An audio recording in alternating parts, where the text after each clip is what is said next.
नमस्कार, आदाब, सत श्री अकाल। स्वागत है आप सभी का आज के इस महत्वपूर्ण सेशन में, जिसमें हम चर्चा करने जा रहे हैं एक बहुत ही महत्वपूर्ण विषय के बारे में।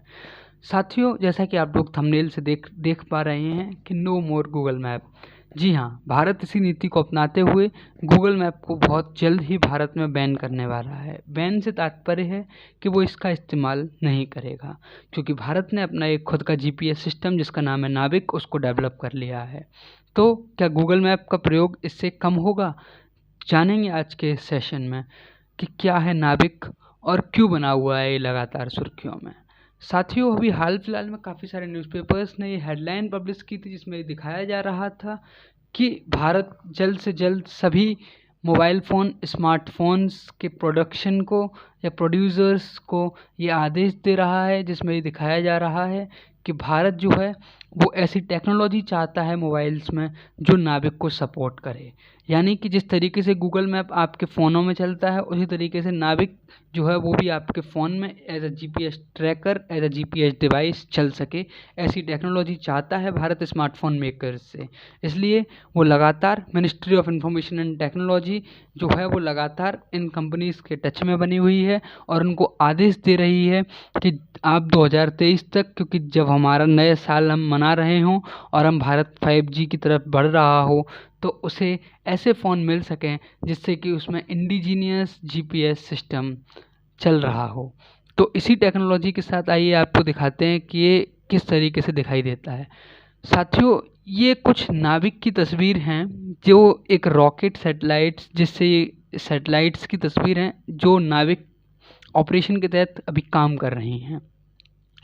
साथियों, इस मिशन के बारे में जब हम जानते हैं तो हम जानते हैं कि नेविगेशन, नाविक की फुल फॉर्म है नेविगेशन विद इंडियन कॉन्स्टेलेशन, जो भारत के द्वारा इसरो के द्वारा बनाया हुआ एक इंडिजीनियस नेविगेशन सैटेलाइट सिस्टम है। नाविक को ओरिजिनली इसका अप्रूवल जो मिला था वो 2006 के अंदर मिला था। इसकी कॉस्ट उस ज़माने में जो थी 174 मिलियन डॉलर, यूएस डॉलर जो थी वो आंकी गई थी। लेकिन इसको कंप्लीट हो जाना चाहिए था 2011 तक। हालांकि कुछ कारणवश इसको कंप्लीट नहीं हो पाई 2011 तक, और इसका ऑपरेशनल जो यूज़ है सेना में वो 2018 में ये ऑपरेशनल हो गया। यानी कि 2006 का प्रोजेक्ट 2018 में हमारे देश को मिल पा रहा है। यानी कि 12 साल का अंतर आ रहा है। कहीं ना कहीं पॉलिसी मेकिंग में, कहीं ना कहीं बजट एलोकेशन में ये सारे फैक्टर्स रहे होंगे इस जीपीएस सिस्टम को इतनी लेट लॉन्च करने के पीछे। साथियों, अगर हम इसके बारे में और विस्तार से जानें तो नाविक जो है 8 सैटेलाइट्स से मिलके बना है और ये भारत के चारों तरफ के 1500 किलोमीटर के दायरे को कवर करेगा। तो इस 1500 किलोमीटर के दायरे में ये पूरा 8 सैटेलाइट्स जो हैं वो आपको जीपीएस सिस्टम अच्छे से प्रोवाइड करा पाएंगी। साथियों, अगर हम इसके बारे में और विस्तार से जानें तो नाविक का जो यूज़ है, अभी 2018 में जब इसको यूज़ में लाया गया था तो इसका यूज़ जो था वो काफ़ी ज़्यादा लिमिटेड था। इसको सिर्फ़ और सिर्फ सेना के लिए बनाया गया था। स्टार्टिंग में जब इसका प्रयोग किया गया था तो इसको सिर्फ़ और सिर्फ सेना के लिए बनाया गया था, क्योंकि सेना जो है तुम्हारी जीपीएस के ऊपर डिपेंडेंट थी। तो जीपीएस के ऊपर डिपेंडेंसी कम करने के लिए भारत सरकार ने ये फैसला लिया था कि हम नाविक को बनाएंगे और इसे हम सेना को और जो हमारे फिशरमैन्स होते हैं, क्योंकि वो कई बार क्या होता है कि जो हमारे फिशरमैन्स होते हैं वो, क्योंकि समुद्र के अंदर ऐसी कोई बाउंड्री नहीं होती है, ऐसा कोई बॉर्डर नहीं होता है जिससे कि हम देख सकते हैं कि साहब ये यहाँ पे हमारा पानी ख़त्म हो गया है, अब पाकिस्तान का शुरू हो गया है या श्रीलंका का शुरू हो गया है। दरअसल क्या होता है, काफ़ी सारे केसेस आपने सुने होंगे कि भारत ने पाकिस्तान के मछुआरों को पकड़ लिया, या पाकिस्तान ने भारत के मछुआरों को पकड़ लिया, या श्रीलंका ने भारत के मछुआरों को पकड़ लिया। तो दरअसल वहाँ पे कोई सेपरेट या एक स्पेसिफाइक बॉर्डर ना होने की वजह से दरअसल भारत के मछुआरे जो होते हैं वो क्रॉस कर जाते हैं बॉर्डर, उनको पता नहीं चल पाता है। तो इसलिए इसका यूज़ जो 2018 में किया गया था वो इन मछुआरों के लिए और हमारी भारत की सेना के लिए किया गया था। लेकिन भारत सरकार ने इसकी महत्वपूर्णता को समझा और इसको अब सिविलियन यूज़ के लिए भी एक लेने का फ़ैसला लिया और जल्द ही ये आपके मोबाइलों में दिखाई देगा। साथियों, अगर हम बात करते हैं कि क्या ये जीपीएस को टक्कर दे पाएगा। साथियों, जैसा कि हमने बताया था कि ये जीपीएस को टक्कर दे सकता है या दे पाएगा। उसके पीछे क्या कारण है? उसके पीछे बहुत सारे कारण हैं साथियों। जैसा कि हम आपको बता रहे हैं कि जीपीएस जो है वो तुम्हारा ग्लोबल पोजीशनिंग सिस्टम है। ग्लोबल पोजीशनिंग सिस्टम से तात्पर्य है कि वो पूरे विश्व के अंदर कवर कर रहा है। जबकि अगर हम नाविक के बारे में बात करें तो ये सिर्फ और सिर्फ एक रीजनल, एक क्षेत्रीय, हम कह सकते हैं क्षेत्रीय नेविगेशन सिस्टम है।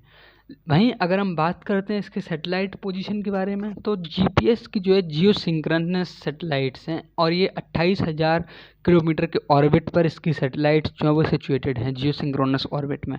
ये दो तरीके की ऑर्बिट होती हैं, एक जियो सिंक्रोनस और एक जियो स्टेशनरी, इसको किसी दिन और बताएंगे।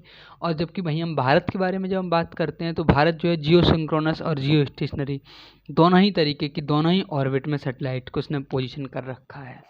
इसकी अगर हम ऑर्बिट के बारे में बात करते हैं जीपीएस की, तो ये लोअर ऑर्बिट में है, जबकि नाविक जो है तुम्हारा हायर ऑर्बिट पे है। 36,000 किलोमीटर की ऊंचाई पर भारत ने अपनी सैटेलाइट्स को लॉन्च किया है।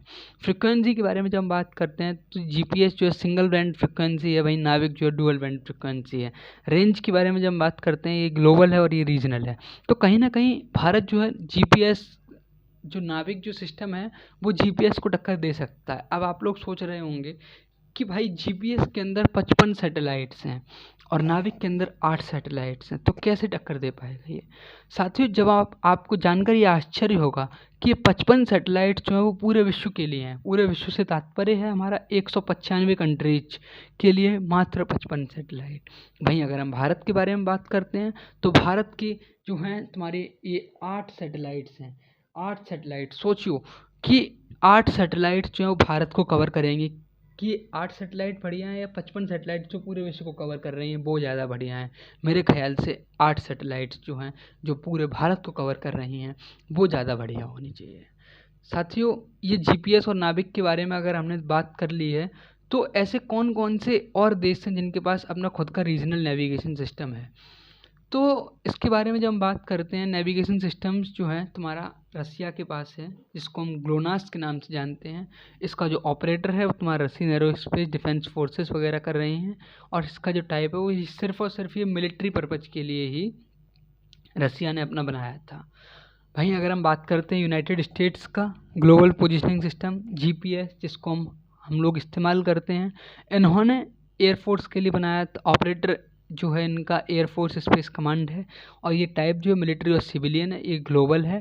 ठीक है, जैसा कि आप लोग जानते हैं कि आप लोग भी इस्तेमाल कर रहे हैं, लेकिन ग्लोनास को आप लोग इतनी आसानी से इस्तेमाल नहीं कर पाते हैं क्योंकि वो मिलिट्री के लिए है। वहीं अगर हम चाइना के बारे में बात करते हैं, चाइना का खुद का एक जीपीएस सिस्टम है जिसको हम बाइडू बोलते हैं, है ना। तो ये जो है मिलिट्री और कॉमर्शियल दोनों के लिए ही है, ग्लोबली है, ऑपरेशनली है और रीजनली भी है। वहीं दूसरी तरफ अगर हम बात करते हैं इंडिया के बारे में, तो इंडिया का अपना एक खुद का सिस्टम हो गया है, Indian regional navigation satellite system IRNSS, जो 2016 के अंदर बनकर तैयार हो गया था। वहीं अगर हम बात करते हैं यूरोपियन यूनियन के बारे में, तो ये इसका है गैलीलियो, GSA और ESA, सिविलियन और कॉमर्शियल। वहीं जापान के बारे में, तो जापान का भी एक खुद का जीपीएस सिस्टम है जिसको हम QZSS, quasi Janet satellite system के नाम से जानते हैं। साथियों, ये काफ़ी सारे जो देश के चारों तरफ जो नेविगेशन सिस्टम्स अभी तक चल रहे हैं, अभी तक सिर्फ और सिर्फ मात्र 6 देश हैं जिन्होंने इसके ऊपर काम कर पाया है। भारत उसमें 6वें नंबर का देश बन चुका है जिसने अपना खुद का नेविगेशन सिस्टम विकसित कर लिया है, और ये भारत के लिए काफ़ी ज़्यादा महत्वपूर्ण बात हो जाती है। साथियों, हमने एक बात की थी जियो सिंक्रोनस और जियो स्टेशनरी सैटेलाइट्स के बारे में। तो एक तस्वीर में आप देख सकते हैं, यहाँ पे 2 ऑर्बिट नज़र आ रहे होंगे आपको, ब्लू स्काई ब्लू कलर से, और ये ऑरेंज, हल्के से ऑरेंज कलर के। तो ये कुछ पोजीशन रहेंगी हमारी सैटेलाइट्स की, जो हमने 8 सैटेलाइट्स लॉन्च की हैं, ये कुछ पोजीशन रहने वाली हैं। साथियों, अगर हम बात करते हैं कि इसरो की जो नेविगेशन सैटेलाइट्स जो इसने लॉन्च की हैं, तो वो किस प्रकार से लॉन्च की हैं। साथियों, भारत ने इस प्रोग्राम के अंदर 8 सैटेलाइट्स लॉन्च की हैं। IRNS-1A, IRNSS-1B, IRNS-1C, IRNS-1D, IRNS-1E, IRNSS-1F, IRNSS-G और IRNSS-I, क्योंकि G जो था वो तुम्हारा फेल कर गया था, इस वजह से हमने दोबारा लॉन्च करते हुए इसको IRNSS-I भी भेजी है। साथियों, अगर हम आपको जानकारी देना चाहें तो भारत को इसकी ज़रूरत क्यों पड़ी। दरअसल भारत जो है, ये प्रोजेक्ट जो है ये अभी का नहीं है, ये प्रोजेक्ट कारगिल वार के समय का है। क्योंकि भारत को तब महसूस हुआ था कि भारत का अपना खुद का रीजनल नेविगेशन सिस्टम होना चाहिए। जैसा कि आप लोग ये हेडलाइन देख पा रहे हैं, India's mega project denied GPS during Kargil वार बाय यूएस, इसरो डेवलप्ड नाविक। मतलब क्या है इसका? मतलब यही है कि जब कारगिल वार हुआ था तो उस समय जो पाकिस्तानी की जो ट्रूप्स थे, जो पाकिस्तानी जो सेना थी, वो ऊंचाइयों पर बैठी हुई थी और भारतीय जो थे वो नीचे थे।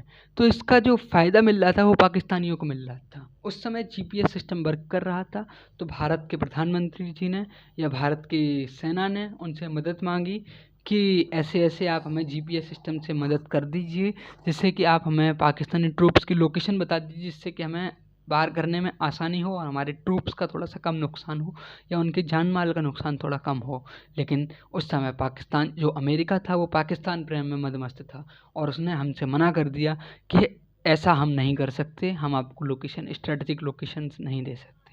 तत्कालीन सरकार, अटल बिहारी वाजपेयी जी की सरकार ने इसकी गंभीरता को समझा और प्रपोजल लेके आए और इसके लिए कमेटी वगैरह का गठन किया गया। उसके बाद ये प्रोग्राम 2006 में लॉन्च किया गया, जो कि 2018 में आप लोग इसका इस्तेमाल 2018 में इसको ऑपरेशनल किया गया और 2022 में आप लोग इसका इस्तेमाल बहुत जल्द ही कर पाएंगे।